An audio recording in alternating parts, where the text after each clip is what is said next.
लु हे साथीहरू आधी तुफान आए बाफ्रे हेर्नु न माइ गड हेर्नु न पत्ताहरू उडेको माइ गड हाम्रो आफ्नो डराक हेर्नु यो नेट अन गरेर होइन हौ आमा बुई हेर्नु न त्यो डर लाग्दो हुँदैछ नि हौ गुड मर्निङ साथीहरू सबैजनालाई हेर्नुहोस् न हिजोको हावापानीले हाम्रोतिर त त्यति त बिगार त गरेन तर मटरहरू मजाले फलेको थियो छिप्पिरहेको थियो यहाँतिर चाहिँ लडाइदिएछ डल्लै धन्नै यहाँ थाङ्राहरू मजाले लगाएको थियो र फेरि हेर्नु न सिस्नुहरू अब केराहरू झारेर हाम्रो चाहिँ केराहरू केही पनि भएन रहेछ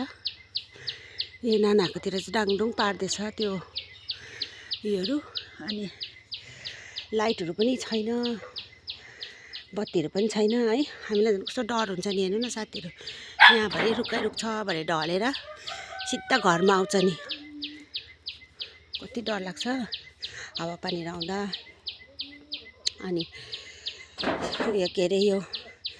मकैहरू पनि लिलिमा पनि हुँदै थियो राति त झन् असिना पानी आयो कस्तो ठुलो अनि त्यही असिना पानीले बिगार्यो साथीहरू धन्न काँक्रा चाहिँ केही पनि भएन रहेछ यहाँ चाहिँ मैले अलिकति भए पनि छाउमा राखेको थिएँ नि त ओतमा ओत लगाएको थिएँ यहाँनिर चाहिँ केरा ढलेछ काकीहरूको केरा ढलेछ उतापट्टितिर त माथि घरतिर त पुरा उयो भयो नि बिगार गरेछ तर हाम्रोतिर चाहिँ धन्न त्यति साह्रो चाहिँ बिगार गरेन अनि लाइट नभएर हेर्नु न अब हाल्नु पनि सक्छु कि सक्दिनँ भिडियो पनि अब फोनमा चार्जै छैन होइन अहिले बत्ती दिइहाल्यो भने चाहिँ ठिकै छ हाल्नु सक्छु नत्र भने चाहिँ सक्दिनँ साथी हो आज त दिनभरि नै हाल्नु सक्दिनँ होला जस्तो लाग्दैछ पाउँदिनँ होला हाल्नु साथीहरू सबैजनालाई हेर्नुहोस् न हिजोको हावापानीले बिगारेर यहाँनिर फेरि नयाँ बनाउँदैछ अँधेरो नअँधेरो भइरहेको छ यहाँनिर बत्ती भर्खर आयो भर्खर भन्दा भर्खर बत्ती आयो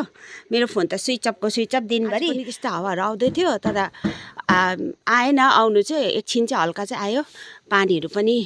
पर्ला जस्तो भइरहेको थियो तर आज चाहिँ पानीहरू परेन हेर्नु सक्नुहुन्छ आजको चाहिँ र पनि वेदर चाहिँ अँधेरो खालको नै भइरहेको छ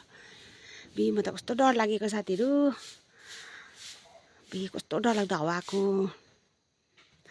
अन्त आज चाहिँ यहाँनिर साफसफाइहरू डल्लै गरेर पनि यहाँनिर अब फेरि नयाँ